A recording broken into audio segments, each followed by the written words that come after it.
About a year ago, I did some comparisons of 29ers versus 26ers to see what would be faster on a cross-country course. I made some videos when I was doing the test just for the fun of it and put them on YouTube, which you can see on my channel. And the videos actually got a lot more hits than I thought they would, which shows me that the topic of 29ers versus 26ers is still pretty hot. 29ers used to be the minority at cross-country races just only a few years ago. Now it seems to be the opposite, with 29ers dominating the race scene and even the ride scene, at least around where I live. And when I did my test a year ago, the fastest bike for me was a full suspension 29er. The 26er that I used was a Giant Anthem with 80 millimeters of travel. It was a fast bike, but it wasn't the top of the line model. But the 29ers were quite a bit faster, so I was pretty confident in the results. Recently, a buddy of mine who works at a local bike shop offered to let me try his 2012 carbon Giant Anthem X 26er. This is a bike that has full XTR components and stands podium wheels, which I'll show you here in a second. This is a super fast bike. It's built for pure speed on cross-country trails, and if there was ever a 26er to dethrone a 29er on the tight and twisty trails that I ride here in Florida, this is the one that would do it. So today what I'm going to do is I'm going to test these bikes, and I'm going to test my current cross-country bike, which is a Jet 9 RDO, against the Anthem X 26er. I'll do this test on a section of a local race course that we use, and I'm going to do a section that takes about 15 minutes to complete. I'm going to do a lap on the Anthem, take about a 10-minute break, and then do a lap on the RDO, and I'll probably do a third lap on the Anthem if I'm feeling up to it. I'm going to wear a GoPro on my chest just to get a little bit of a riding video that I can add to this one. Now I can tell you that just riding the bikes on the streets around my house, the 26er Anthem X feels like a rocket, just the way it corners and accelerates. So I'm really curious to see how it does against the full suspension 29er on a cross-country loop. So let me show you the bikes here. So here we have the Giant Anthem X 26er. Again, this is an all carbon frame. It's got carbon stem, seat post, bar, and for 26er race bikes, this is about as good as it gets. It's got full XTR, even the pedals. It does have the Stans ETR podium wheel set, S-Works tires. Again, it's a 4-inch travel 26er, and this bike also has the Terralogic fork on it, which stays locked out until you hit a bump. So again, very sweet bike. We'll see how it does. And here we have my Jet 9 RDO. It's got full SRAM EXO components. This one has the ZTR Crest wheels. I'm using Max's Aspen tires on it. This is actually a Talus fork, which I generally keep at the lower setting for most of my cross-country riding. And this bike weighs a little over 25 pounds, and the Anthem X that I just showed you weighs 23 pounds. It's got a carbon riser bar, carbon stem. I'm loving this bike, so we'll see how it does against the Anthem X 26er. This year I purchased a Giant Rain Zero to cover my all-mountain riding. This is a 6-inch travel 26er, and I'm really enjoying how fun and agile the bike is on the downhills. So what has me curious about the test I'm going to do today is if the liveliness and agility of this very light and high-end 26er will be faster than a 29er that's 2 pounds heavier and not quite as nimble.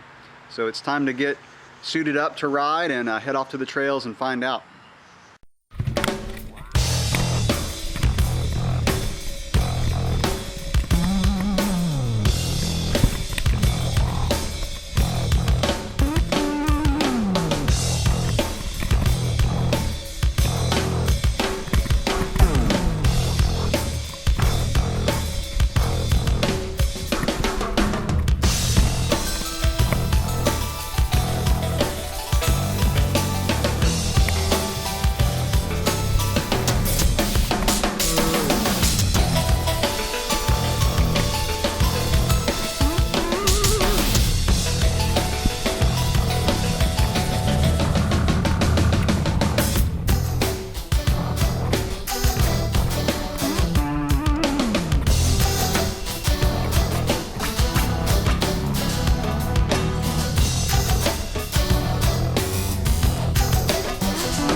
Okay, the test is done, and I'm actually a tad bit surprised at the results. First, let me say that I kept everything as equal as possible on the two bikes. I used a digital pressure gauge and ran 21 psi in the front tires and 28 psi in both the rear tires. I ran the Pro pedal at number 2 for both shocks. I made sure the saddle height was the same on both bikes, and I even made sure I had the same amount of fluid in the water bottles when I started each lap. Now, the reason I was a little bit surprised is the Anthem X 26er felt like a faster bike. I felt like I could dive into a corner quicker and come out of it quicker. However, the stopwatch told a little bit different story. I used 2 split times during the course, and I kept my average heart rate. And here are the results.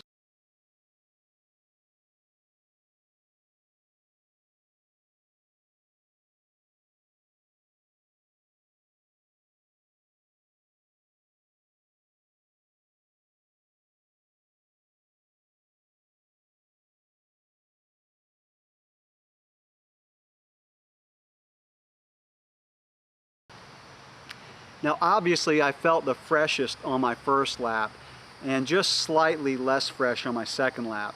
It was on the third lap that I really started to get tired. I think my heart rate was a little bit higher at 175 on the second lap due to what's called cardiac drift. And if you're not familiar with that, it simply means as your hydration levels go down, you have less volume in your blood, and so your heart has to beat faster. It was really hot and humid this morning when I did the test, and that's pretty typical of a Florida summer. And I was absolutely just drenched with sweat after my first lap. And my third lap's heart rate was quite a bit lower at 164 because I think I was just getting really tired after pushing it so hard the first 2 laps. And I've noticed this pattern when doing my interval workouts, which are about the same length, about 12 to 15 minutes. Now, as far as the fun factor, both bikes are fun in slightly different ways. The Anthem just feels so flickable and is a blast in really tight sections. Its handling is almost telepathic, and the front wheel's really easy to loft. Whereas the RDO, you feel like you're sitting in the bike when cornering, and so that makes it more fun on just the flowy sections and turns, and it makes it more fun on really technical sections. It just feels more stable. Interestingly, I didn't have any trouble adjusting from one bike to the other. I did take a few minutes before each lap to ride the bikes on single track just to get adjusted to the handling. I've spent a lot of time on 4-inch travel 26ers in the past, so getting back on one really felt natural.